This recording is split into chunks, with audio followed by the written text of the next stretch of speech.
So before we start, I'm just going to give everybody a second to trickle in here. Welcome.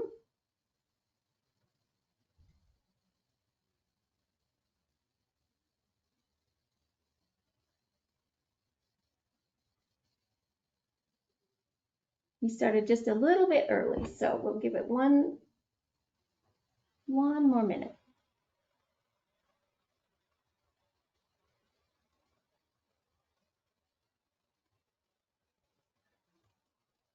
So I'd like to say good morning or afternoon, wherever you are on this lovely day today. My name is Kara Vincent, and I am a knowledge translator with the Canadian Institute for Public Safety Research and Treatment. Welcome to this Families Matter Research Group interactive series, introducing Garnet Families, seeing yourself within the Garnet Families community. And I would like to make an acknowledgement of the land on which this webinar is being hosted today. The CIPCERT is housed at the University of Regina, located on Treaty 4 and Treaty 6 territories, the ancestral lands of the Cree, Saulteaux, Dakota, Lakota, and Nakota nations, and the homeland of the Métis. And it's with gratitude that we offer this land acknowledgement as a small part of an ongoing conversation towards reconciliation. Some very quick housekeeping. You may have noticed, but all attendees of this webinar are in listen-only mode, just to limit background noise, and cameras are also off by default. Today's session is being recorded and will be sent to you automatically after the session, probably within about 24 hours. We're hoping that there might be some time for audience questions at the end, although we do have a fully packed agenda. If you do have a question, we would welcome you to place your questions in the question box, which you should see at the top right of your screen. We will try to get to as many as we can. This event will be presented in English with the option of simultaneous captions or audio translation in French. We're going to be placing a link in the chat, which will enable you to log into Wordly, which is our simultaneous translation platform. So be sure to select French in the top right corner and keep this window open throughout the meeting if you want to access our French translation.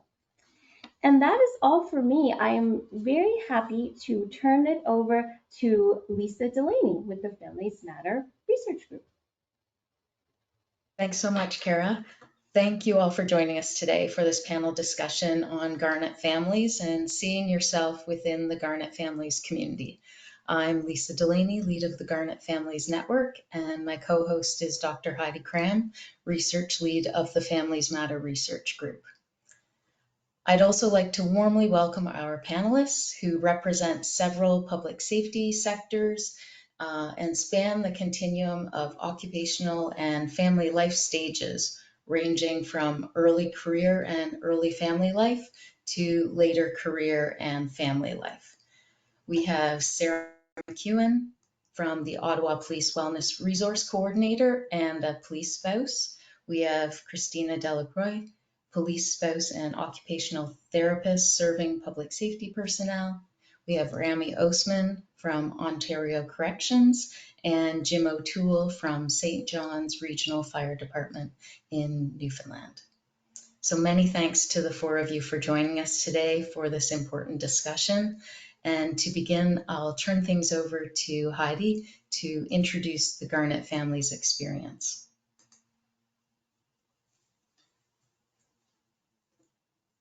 Thanks, Lisa, and thanks to our panelists and everyone who's joining us for the conversation today. We're really excited to think about what does it mean to be a Garnet family and to introduce this concept to you that we've been building and working towards for the past couple of years. So when we think about Garnet families, that's all of you. So that is people in defense and public safety, but we wanted to understand kind of what happens at the family level. What are the dimensions of difference for families, and how is a family life that's shaped by these jobs different from family life for people who have different kinds of jobs that are not in defense and public safety? And we've gone through a very rigorous process to identify what these dimensions are, and I'm going to introduce those 4 dimensions to you now. So the first one is risk. So if we can click next bit, please. So, and with risk, this is where a lot of what we've done from the research community and even in public awareness, a lot of what we know about families is, the consequence of the job in terms of risk of illness and injury. So that can, go from line of duty death, occupational cancer, any number of psychological, mental health issues. We understand that risk is part of the job. When people sign up, there are certain risks that are different from the risks that other jobs might have. But there's more to the implications of the job on families than risk. And it's really great that we're at a point where we're able to understand that a little bit better. So the next click, please. This is where we understand identities is becoming increasingly complicated for people. People who feel out of sync with their broader community, people who are trying to navigate kind of the expectation socially that their spouse might be in one of these jobs, but what does that mean for them and their family, and how welcomed and safe and integrated they feel in the community. So the identities piece has become really important, and that's what we hear from the community. Next, please. The other is logistics. And so logistics is that complex kind of grapple with managing, spousal career, dependent care, whether or not your dogs are well behaved during things. So mine are in and out here. Um, so the logistics really can be difficult because these are non-standard work hour jobs. So people can need to go at a moment's notice. There's a lot of different types of shift work because these jobs are 24/7. The logistical demands are really amplified. And finally, the fourth anchor of this is mobility. And so this is really where we look at the consequences of having to move or not being able to move because of the job. And so for many of these Garnet sector jobs, mobility is part of the requirements that you are moved around and posted. For others, it's you're not able to move because the job is anchored to a particular site. So when we think about the families in these communities, these 4 dimensions really play out on families all the time. But what's really tricky is that each family experiences them differently, and they don't exist in a really static way. They change over time and over the life course of the family. The expectations of the job change. So this is really where we get to the Garnet families experience. And we had to come up with a concept that really spoke about the families, not families of or families and, but the families themselves. And so we settled on Garnet because Garnet is historically and across cultures um, a really great symbol of love, loyalty, and safe return to family. So that's how we settled on the Garnet Families experience, and that's what we wanted to introduce to you because it really does help shape our understanding of the experiences and needs of Garnet families. And so now what we do is we look at turning the conversation over to the panelists. So I've introduced these concepts of these dimensions and recognize that this lifestyle is a complex mashup of these 4 dimensions. So how have these dimensions played out in your family? So that would be where I start in the conversation. So who would like to speak to that first? Sarah? I felt And like you're, you were looking at me. there we go. Can you hear me? I I just want am. to make sure everyone can hear me. Yeah, Yes, I thank think you. there are so many of these things that you're mentioning, the risk, logistics, identity. Mobility is a little bit different on my side of things, being a police family spouse. I'm municipal, so we're pretty much where we are staying unless he gets seconded to another like specialized unit somewhere. But I definitely relate to these pillars. Some of the things for risk, for me personally, some of the differences then in with the other PSP family members might be that, I have a husband who carries a gun. And so that risk for me is twofold. One is on the road, he could get hurt or he might have to use it. Then we're also managing what that might mean for us as a family if he had to use it. So that's come to mind when he, some like, when you go out for a cocktail party, people are like, have you ever used your gun? And it's like so flippant when really it's like, if he did, it might have been the most traumatic experience of his life. And we're all, talking about it very nonchalant. So it's the risk is an interesting one for me because there's a lot of different dimensions in that. One, that he does carry a gun. It's also a concern of mine knowing, working that I'm in wellness, I have a very good understanding about mental health and the percentage of police officers that complete suicide in comparison to other PSP members is quite high, and they often use their gun as a means to complete that suicide. So as a spouse, it is always a concern of mine knowing that in the back of my mind, and that it's also weighs on me that it might be my job to see the signs and signals and all those things. So that's another risk factor of the position itself. Um, and then, and all the other things too, where people sometimes don't realize the risk. Yes, of course, is getting injured or on duty death is another concern. But there are things when you are even just aiding somebody. He has aided people, members of the public, and they have had communicable diseases, and he's had to take medication because of that. Then our life has changed because he is now on the AIDS cocktail, and we are worried he might have something, and then there's a concern with that then goes into our intimacy level. So there's all these things that are really, really when it comes to risks are really, really poignant and people don't know about. And on the same level, sorry, I feel like I'm talking about risk a lot, but there is that other level of how many people are separated and don't, um, as a couple themselves, don't talk about, what's going on at work. And if he's coming home and he's stressed out and I don't know what's going on, and that there's a risk of maybe not having the communication level that you need in that PSP family, that you end up being separated or divorced. There's a higher percentage, as we know, when it comes to first responders and PSP in regards to that. So that is sort of when I think of risk, it's just all of those several levels. And then the logistics as well. I don't know if you want me to go through everything, but that's sort of what comes to mind. But I can speak to logistics as well. We always know mandatory OT. It's great he's getting tons of overtime and he's getting, a lot of money or time because he can choose cash out or time, but he can't use the time. So there's the joke because you're like, okay, I'll take time. And then they're like, well, it's been denied. So it's a big joke, right?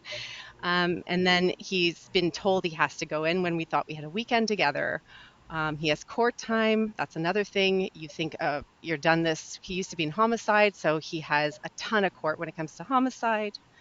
And we go from having childcare issues too, where I am the sole person to help with childcare. And then now I have my parents who has my mom who has Alzheimer's and my father has passed away, but he was dying.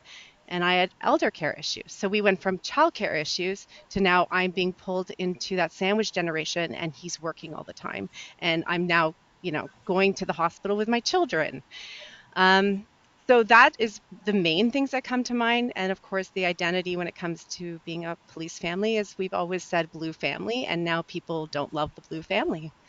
So I have to be very careful about who I talk to about my husband being a police officer and myself working for the police. And I feel ostracized and I feel like I have to hide, and it's become isolation. And often in the past, the blue family was isolated by choice because we kind of thought no one else gets it. So you end up with this blue family, at least you're, but then people would say, well, you should really try to have people outside of the organization also so that you get perspective and you're not just always in this bubble of, police. But it's so I've always been very, very open to that and understanding that, but it's harder and harder when people are hating on the police. And I feel as though I really can't be open to that as much as I have been in the past. So those are the main things that come to mind. A lot of stuff, but yeah, I don't know if anyone else can relate to that as well. Thanks, Sarah. I think that you've really highlighted some important nuances and things that people might not consider, and really reflect the interplay of these issues. So thank you. Thanks. Jim, how about you? How do these things play out for your family? Any reflections there? Certainly, as you're going through it, Hadi, everything from back when I first joined the job 23 years ago, back in 2001, everything started to kind of come back to me as a young kid coming into the job. Myself and my wife met, no kids, obviously, at that age. Dated a while and then married, and we kind of lived our own lives. And then all of a sudden, we throw a couple of kids in on it. And if there's anything that I can say about firefighters, I know for sure is two things we don't like is change, and we don't like things staying the same either. I don't know how we can have it both ways, but we seem to think we can. And it was an adjustment period. Especially with the family life, the shift work, coming home with regards to, maybe a busy night. Sleep was an issue. She was up all night with a child and then kind of had to play that balance together. And I have to admit, I was not great at it early on in my kids' lives. I really struggled with it. I was irritated without. My wife says I'm just as big as baby as they were. If I'm hungry, I'm cranky. If I'm tired, I'm cranky. So it certainly was a balance there. Then kind of fast forward through the career as the boys were growing up. Um, we decided, not she decided, she's a teacher, but we decided that she was going to stay home for an extra couple of years until my youngest was 2 years old. So she took a span of 5 years off work. So I went and got a second job. Then it became dad's gone 6 nights a week, trying to compensate for that wage loss. Started missing, when they began to be able to play some sports or do activities. Dad was absent for that because I was trying to compensate for the financial aspect. So that was a bit of a balance. And then fast forward to 2018 when we talk about risk. Yes, we know risk is an uncontrolled environment for first responders every time we go through the door, for risk of injury, but also in my profession, the biggest killer has been cancer in the fire service. And in 2018, our family was impacted. I received a cancer diagnosis in May of 2018 of kidney cancer. Surgery went well. Fast forward 5 months to October of 2018, I got struck with a second diagnosis of melanoma, which is a deadly type of skin cancer. And I've been dealing with that over the last 6 years, and still currently doing treatment for another year. I just hit my 1 year mark, and now I have another year for maintenance treatment and doing very well. But that was a huge impact on our family life. We always think about the individual that is injured or hurt or struck with disease or surgery or whatever the case may be, and that's usually the person that we solely focus on, not thinking that our spouse and our kids, their lives continue.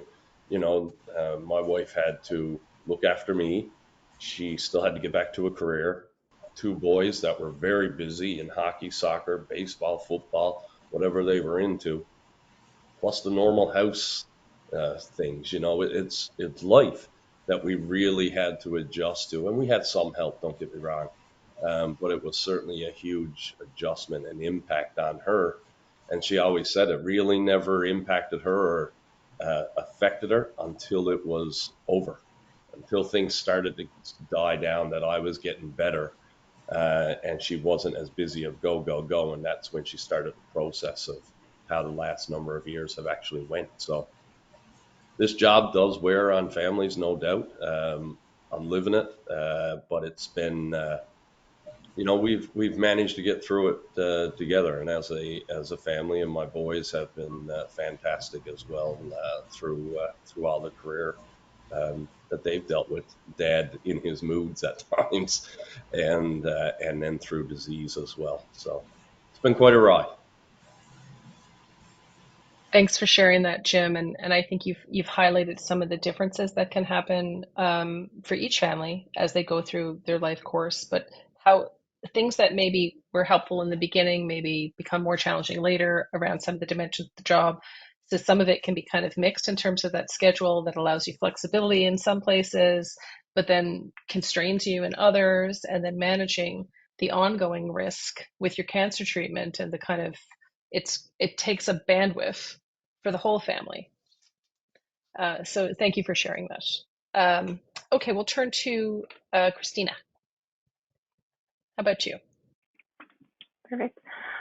First of all, this is a very validating experience as being one of the panelists. I'm sure this will help a lot of people just having this discussion, and I love the vulnerability that's happening right now.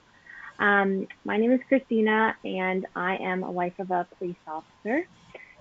So Sarah and I think, have some similar experiences that you've touched on, but hopefully I can add some different perspectives because I'm at a different life stage. My husband and I don't have kids yet, but we're definitely kind of getting towards that phase of life. We have a dog, and I know it's not the same thing, but we're getting a taste of some of the difficulties that would be experienced when we have kids. I'm also an occupational therapist, and I work with primarily first responders and correctional officers, veterans, which has given me such a unique perspective on my home life. And I'll admit I've had some difficulty separating my therapy brain from my relationship at times. And I've definitely been told that I'm therapy.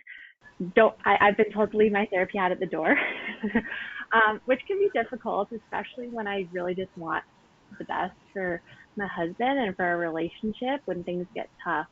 But I can definitely speak to these 4 dimensions. The biggest one that I think comes to mind is logistics. So my husband is a police officer. He's been hired for 7 years. 7 years ago, he was hired, just a couple months after we started dating. So really, this has been the extent of our relationship, has been his career. So we've definitely gone through like the flow of that together.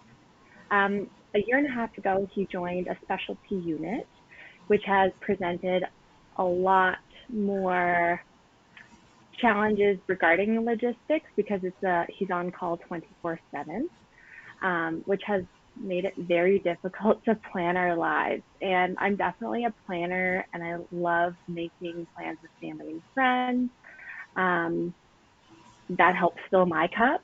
But we quickly learned when he joined this team that that is not what fills his cup. So it took a while to find the balance between, what is just enough where we're still connecting with people we love and satisfying my need for connection versus his need for recharging, relaxing. What does that look like for us? How do we connect during those times where, he's been on call, he's been all over the province, it seems, in a week? And how does he appropriately recharge so we can connect and we can connect with our family and friends?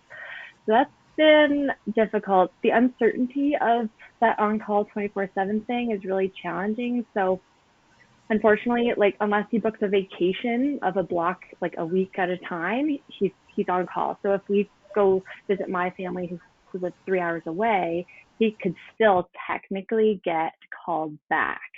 And that creates a lot of anxiety because even though there's a good chance he won't have to go, just the thought of knowing he potentially could has been really difficult and definitely a mindset shift that we've both had to adapt to and get better at too. Like there's some guilt for him when he's not able to be within 30 minutes of, his detachment.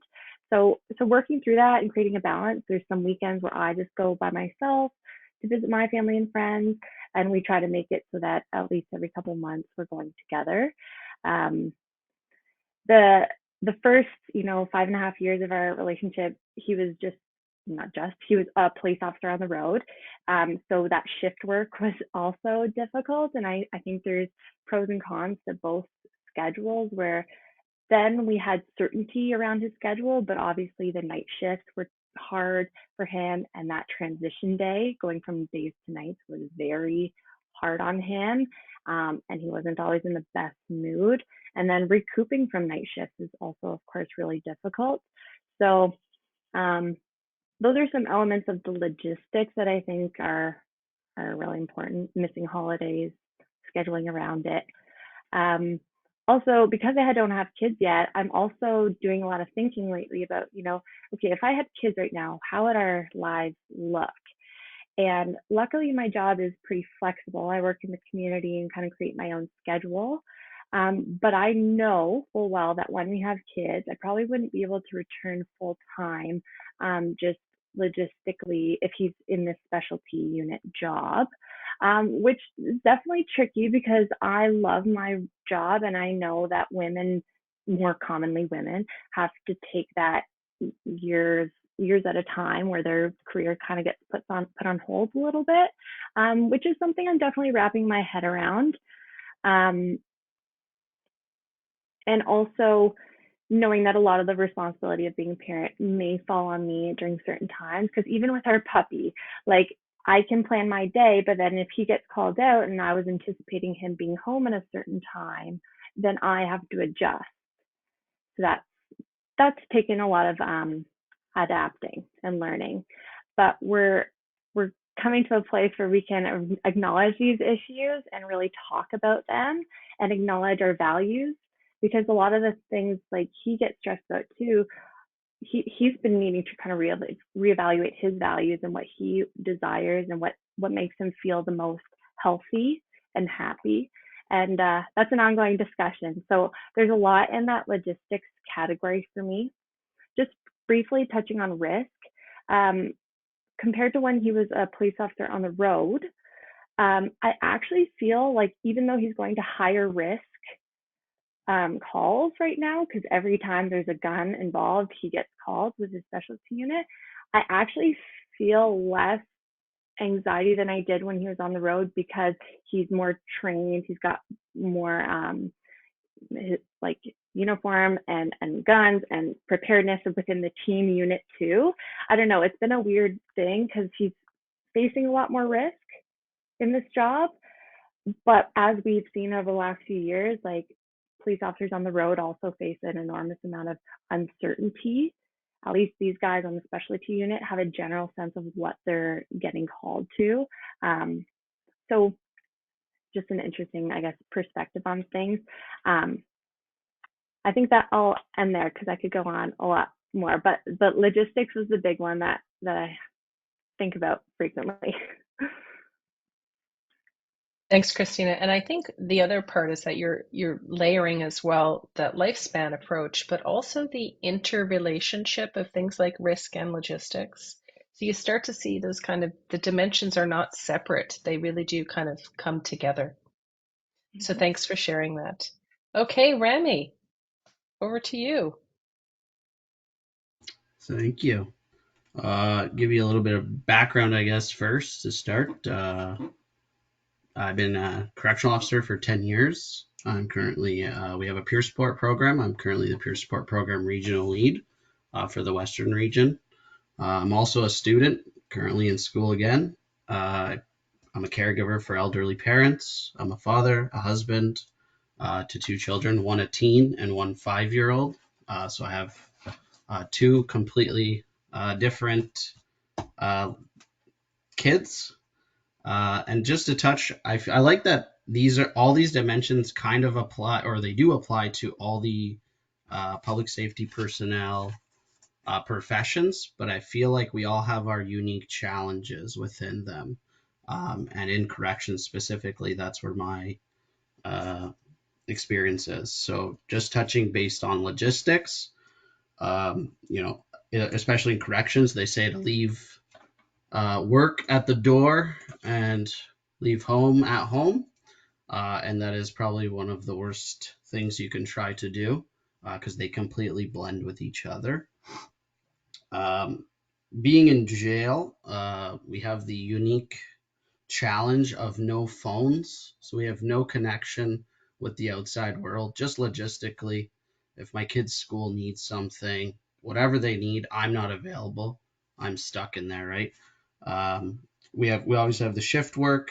We rotate. We usually do a 60-24 split. So on our 60 week, we are spending most of our waking time in jail.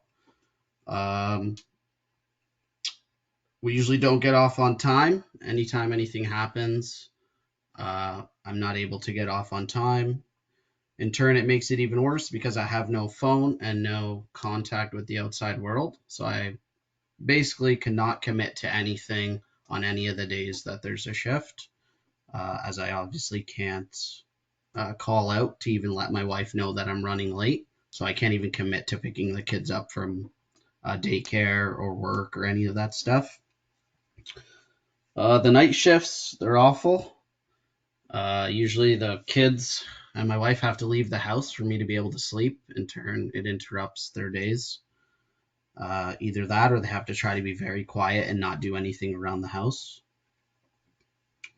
For mobility, I would say corrections does have some mobility issues. I know it's prevalent in military, but for corrections, when you're hired, especially the Ontario government, you're hired as a contract employee, so you're a part-time professional, as we like to call it. You are not guaranteed any hours. You're not guaranteed a post. You're not guaranteed where you will be. So just that feeling of not knowing where you're working, I think causes some stress. Also, a lot of times they open up the hiring pool for just Ontario in general, and then they kind of place you where you want to be. So if you do want a job within the corrections realm, sometimes you have to take it and unfortunately move. For identity, I would say that we are lumped in mainly with police officers, or we're not lumped in with anyone at all because no one even knows the corrections world exists. Even within the therapist world, I've been diagnosed with a few mental health issues. And early on in my career, I would go to therapists and they were surprised that we even had a jail. So that we would kind of get into a lot of there's a jail here. Oh, do you house killers and rapists? And I would usually use up half of my benefits explaining what we do at the jail and that there's a jail in this area. Luckily, we've kind of started to vet through the professionals and the therapists and clinicians who actually understand our job. But yeah, with identity, we are lumped in. We are mainly living in the shadows. My family, my kids, I ask them not to post anything on social media. Myself, no social media. Wife, she has it, but I ask her not to post too many things if she can handle that. In public, because of the relationships we do have in jail, we mainly live with them. We work direct supervision, so we actually are living in the housing units with the inmates. It's usually a 2 to 48 ratio or more. So we do kind of get to know the inmates, unfortunately, and they get to kind of know us. They listen to everything we say to our partners. It's usually a long shift, so you have to be careful what you're saying even throughout that shift. You can't openly talk about anything with your partner, and you have to really bite your tongue when talking to the inmates to not give away too much information. And lastly, with identity, we are usually the forgotten law enforcement in the first responder realm. A lot of people on National First Responders Day usually, thank everybody else, and corrections usually gets forgotten. So that's where that is with identity. With risk, we, as a correctional officer, we basically every day is a different day, like police officers and everybody else on the PSP. We have that inherent risk of the unknown. We have lots of physical illness. Mental illness is very prevalent. Just my family thinking about what can happen when I go to work. They hear the stories, and they hear about all of the things that happen, especially as you first join, usually the corrections or PSP team. You kind of befriend everybody in that profession. So then the stories start to fly around about what's happening at work all the time. So then my wife's always wondering, usually when 7:05 hits, when the shift's supposed to be done, she's usually expecting a call. If she doesn't get that call, her mind races to the worst usually.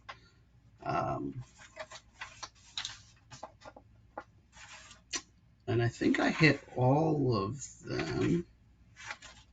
So yeah, it's very challenging. I know a lot of other jobs in the world obviously have some of these things, like a factory worker could have the logistical things, but when you pile all of these on, and also my wife is a nurse also, so she also has all of these on top of that. So trying to balance Right. two people in the crazy world of this is quite a challenge. Thanks for that, because I think, again, we really get to see how these things play out. And one thing that I'd like to really highlight is that the dimensions, when we think about them, we want to see what is similar, but we want to recognize that across each of the sectors, there are differences. And some of those things relate to just the nature of the work itself, the nature of the exposures.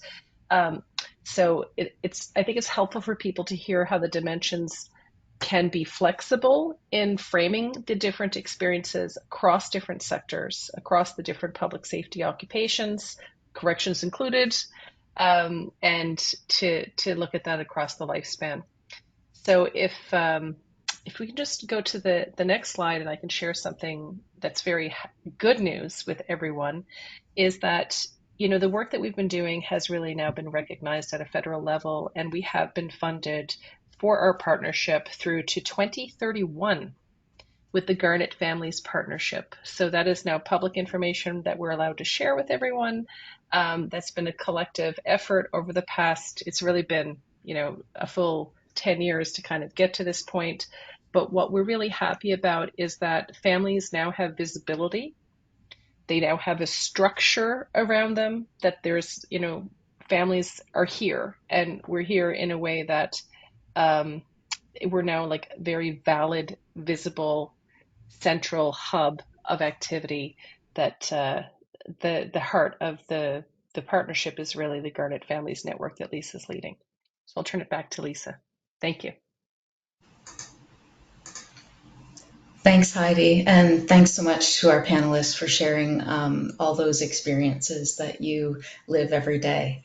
As we've heard from you, the Garnet Families lifestyle really affects every family differently, but it's really that individualized experience where you feel like you're on your own. And this really raises that collective consciousness. So families are both seen and they see themselves in this Garnet Families lifestyle. We really know that this resonance matters, and there's this need for an immediate connection to a purpose-built community, a community that understands, a community that gets it, and a community that not just recognizes but also responds. And so our vision is really for defense, first responder, public safety families across Canada to recognize that they are Garnet families, and that they aren't alone, and that they're really deserving of this recognition and response through this collaboration and knowledge sharing across that occupational and family lifestyle that we're trying to build. So we know that Garnet families, and including those that serve and support them, like service providers, unions, associations, and leadership, have really expressed to us that they would value some sort of hub where they can access information and resources that they can trust, focused on health and wellness of the families serving alongside. And so as we kind of build and grow this Garnet Families Network, we continuously seek recommendations from the community around what they need and what they want from this network hub.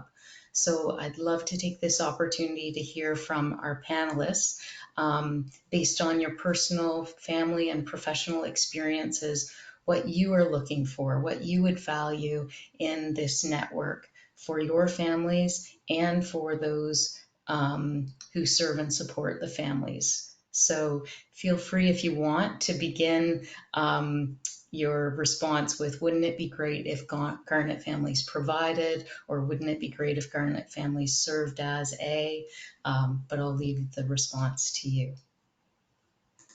How about we begin with, I don't know, how about Jim?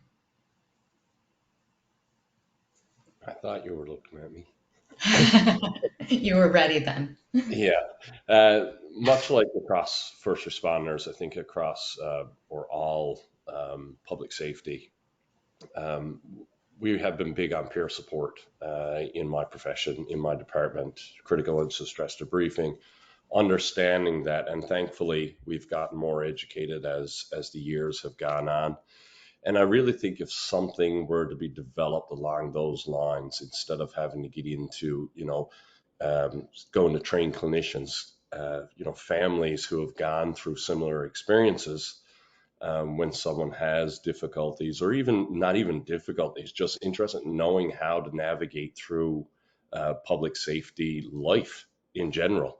Going back, I'll go back to when I was 21. I met my wife Crystal at 26, 27. If she could have had a snapshot at that time to kind of see, not necessarily, gauge what the outlook was going to be, but to kind of give her a description of what to expect, whether it's with the shift work, whether it was, an injury or disease, or life in general, kids, work, her work.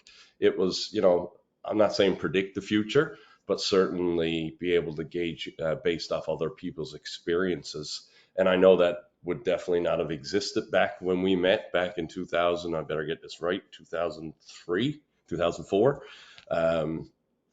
It certainly didn't exist then, but neither did peer support at that time. And I think we're in a day and age where we're much more educated. We're much more aware. The stigma is not where it was. Yes, it still exists to a certain extent, but certainly going off our experience in my department, it's certainly bringing a lot of issues to light.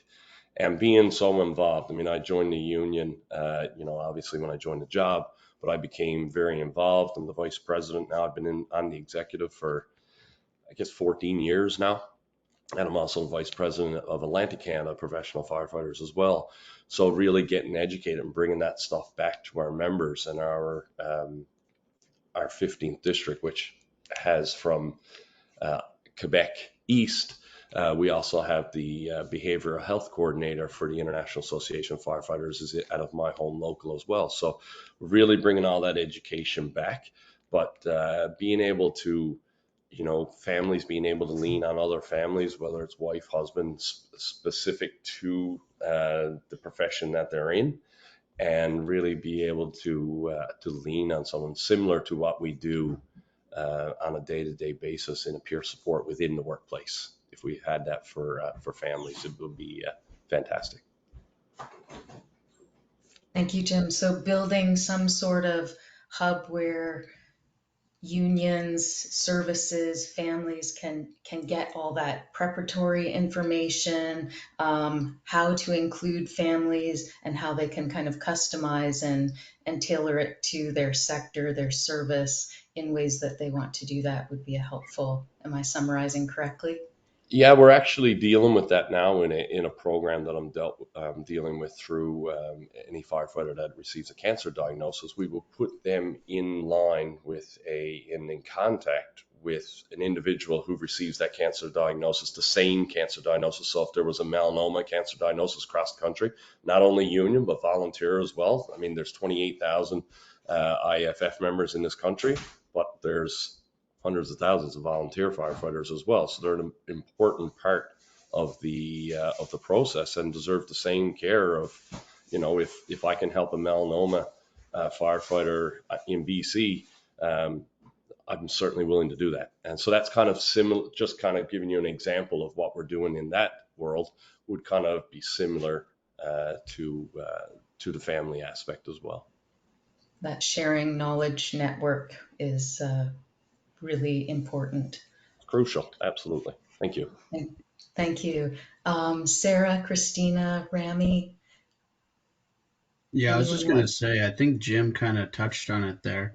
I think when we talk about someone getting hired onto any one of these forces or teams or whatever it is, it's not just them. being hired, it's their family coming along for the ride too. And I think, especially in Ontario Corrections, we always talk about the physical risks of the job. Watch out where the pencil is, where the inmate's standing, whatever, all this stuff. And now we're starting to shift to these are the things you're gonna see the changes. It's not a if and or but. The job will change you, and at least we know now these are the things that are gonna happen. And I think just somewhere for the family to know to be able to recognize, oh, Rami's starting to act this way, and then at least be able to go and see, oh, it's kind of normal for what's happening within his job, and then this is how we can get help, kind of is where I'm kind of going with it. Thank you. Yeah, I think as the team was building PSPnet families, a lot of the kind of preparatory information for not just like the beginning stages of the career, but throughout that lifespan of what you might see, experience from recruit onward, where the families can find, okay, I might see this, or I might hear this, or I might experience this as a family. How do we navigate this? So very helpful. Sarah, I see your mic off, so I'll turn it Yeah, over to you. I think both Remy and Jim, I agree with that peer support, especially within the families. We have a peer support program here at Ottawa Police, and we do have some family members on it, but to get that out to the families has been a huge struggle and probably one of the biggest ones for us. So when I thought about Garnet families and what maybe would be helpful, using your phrase here, wouldn't it be great if Garnet families provided information specific to each service? Now, there's tons of services, but if we could narrow it down from province to city, and then specifically, like for example, for me, if I was going in as just a spouse and I didn't have, not just a spouse, but a spouse, and I didn't have an idea of what programs there were at Ottawa Police, because maybe my spouse is not being very communicative or cares to tell me or doesn't know, I could look it up. And it would be wonderful if I could go, okay, Ontario, Ottawa, in Ottawa Police, and in Ottawa Police, they have a wellness program, and in the wellness program, they have peer support, they have reintegration, they have early intervention, they have Canine Cindy, a really lovely dog. You have all these things, and then here is who you can contact, because that has been a huge struggle. As much as like being a police spouse myself and working in this wellness program here, I have had to go on social media, which is completely usually the other way around, where we're like, don't go on social media, police family. That's how I'm reaching the family members, because they are on there, and I have a private Facebook wellness Ottawa Police group just for police and their family members, and the civilians as well here, and that has been really helpful. But if they don't know about it and they don't know where to go, or they're not on social media, it'd be great if personally, I think it would be great if they were like, I just want to know who I can talk to because I don't know, and what programs we may have, and they can actually reach out to us in wellness, or even the association. For example, we have an Ottawa Police Association, which we also could put there too, so they can choose if they would like to talk to them. So that was one thing I thought of. And similar to what Jim said, I think it would be great if we had, there was also a place where you could look at stages. Each police PSP has a different maybe structure of what happens typically in their lifespan, but it would be great to say at the very beginning of your career, typically, not always, you're going to have these sort of things that are happening, so that it gives the spouse some idea of sort of what Christina was saying. She's at the 7-year mark. I'm 16 years in with my spouse being a police officer, and he started on the road like you do. Then he went to special unit undercover. Then he went into homicide. Then he went, so not everything is going to be the same, but it's sort of like you say, there might be some things that would be interesting for each stages and ages that you might want to consider, elder care, those sorts of things. Just that's top of mind for me, because I think a lot of the time, when I'm speaking to other spouses, I'm really hitting them at the recruit stage, and I'm trying to get them at the beginning, which is great because that's sort of, we're hoping as we go along, as they go along, then we still have that touch point because we start at the beginning. But then there's the retirement stages. There's all these other things that we need to consider. The when children leave the nest and now you're empty nesters, maybe you need to connect more. Because it feels like you've been busy, and now it's quieter, and maybe you need to find each other again. So there's just things I think that would be really helpful when thinking of the stages. And I'm just trying to think. I don't know if Garnet Families has considered this or not, but yeah, just some things for the leadership of these organizations for family members that they understand how important we are and that we need to have a seat at the table in these conversations talking about health and wellness. And I kind of look at it the same way a lot of the times, like corrections, they felt like they were not part of our discussions, and I felt like a lot of the time communicators or dispatchers weren't part of the discussion. And now finally, there is some discussion more happening with those things. And the same thing about families is that we need to be considered as well, like you guys are doing. And even goes to just being seen. And I know, Heidi, you mentioned before when we previously talked, just getting that 20-year pin that you've been beside your spouse for 20 years through this. Those are like the small things, that the recognitions that the leadership could do within the organization. And if there's something on Garnet Families that could be there for leadership that could be easily shown or considered, I think that would be great as well. Thanks. Thanks, Sarah. I think as we listen to these, many of your recommendations are validating our current activity lines of, supporting leaders in how to be more families included, families forward. I think as a collective, we're working on how to get the word out, what each service needs, how to get this information to the families, and where it should be housed, and how to decrease the barriers so that when people need information, need to talk, who's that point person, it's really forward facing and it can be found. So thank you for all of those recommendations kind of across the lifespan. I don't want to leave Christine out, so I'm turning it over to you as I'm mindful of time. I will try to be quick, but because I have the aspect of working with people, mostly I would say 80% of my caseload is people with PTSD right now, corrections, police, fire, and veterans. I think there was actually a question in the chat that I noticed, but I'm glad because I was going to touch on this. I think education is critical. Jim and Randy can probably speak to this, but people don't know enough about the physiological response of PTSD and what it even is until it's too late, when the resilience is already drained. So what I tell my clients is like, resilience is one side of the teeter-totter, stress is on another.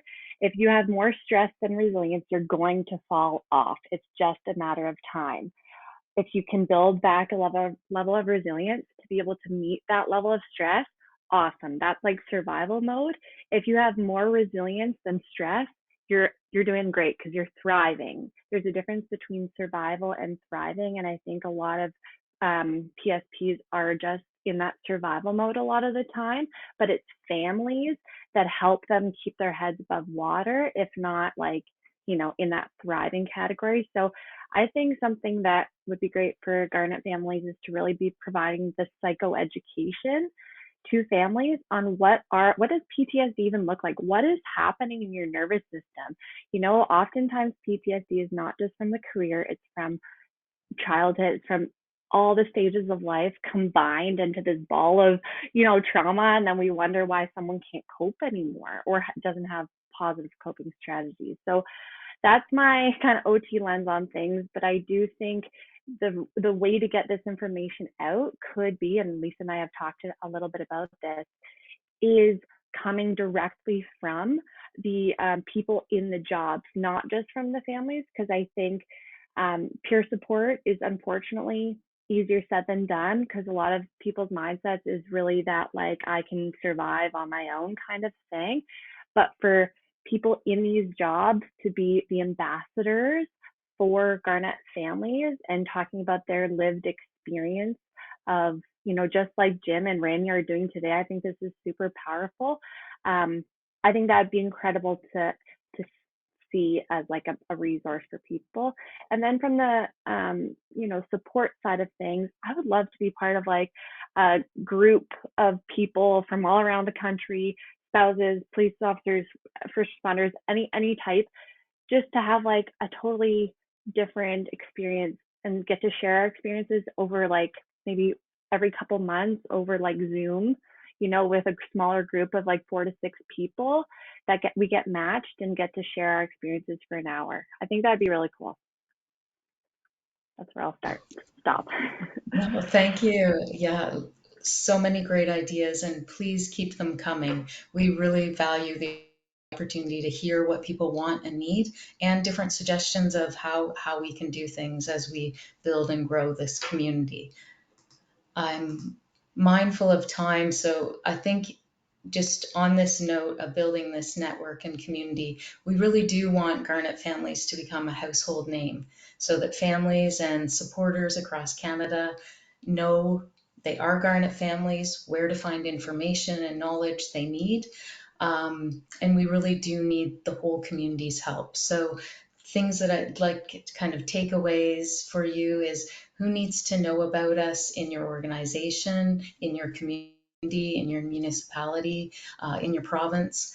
What are some of the ways we can get the word out, which we've started that conversation today. And please continue to stay engaged in our events. There is really a momentum here focused on families, and we are really working hard not to leave anyone out and to stay connected and get connected with more and more people. Here's some ways, and we'll have these slides available after, so you can check out the QR. And I really, again, I'm going to try to leave some time for questions, but I really sincerely I'm so appreciative of Jim, Sarah, Christina, and Rami sharing their experiences with us.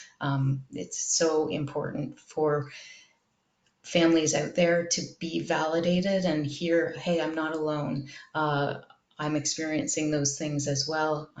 These are some positives, some challenges, and I need to stay connected to kind of get information I need for myself.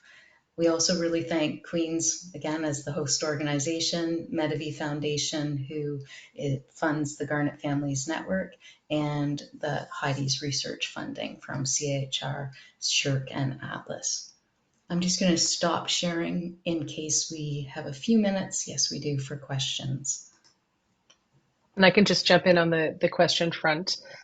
We had a question in terms of just recognizing the impact of moves on spousal careers, and I'd like to say that we absolutely recognize that the mobility is a very significant impact on spousal career. So there's this concept of the trailing spouse that we've learned a lot about from the military, and the consequences that actually do add up financially, but also for things like pensions, and it's not just about the career. It's also about children's educational pathways. It's about dependent care. It's about getting reattached to primary care. There are a lot of consequences of that mobility. And certainly from the RCMP perspective, there's very little understood about RCMP families, but we can see how the dimensions map onto the experience of the RCMP family. I also want to highlight that there is an archive on the website, like with SIPCERT, and it's posted there about previous webinars. And we did a webinar last May that featured Dr. Tim Black and Dr. Rahel Deckel, and they really did an amazing job about talking about some of the physiology of trauma, and also about just what trauma, how that plays out in a family system. So that, and we've done ones on parents of public safety and defense personnel. We've done things on like later in career. We're really building a response based on what we hear from you. And Lisa's kind of, connecting with all people out in the community. And so we're trying to build these events so that they are responding to what we're hearing from you. So please do reach out. And one of the other things is, how do we become part of the network? And that was there on the QR code, which will come out. But the easiest way is to sign up on the our mailing list is the easiest way, so that you can then be in the loop with what's coming. So back to you, Lisa. Yeah, I was just going to add the mailing list. If you didn't get the QR, if you go to garnetfamilies.com, and to subscribe to the mailing list is at the bottom of the page. So thank you all again for joining us. We really appreciate the panelists and all the attendees coming to listen today. Thank you.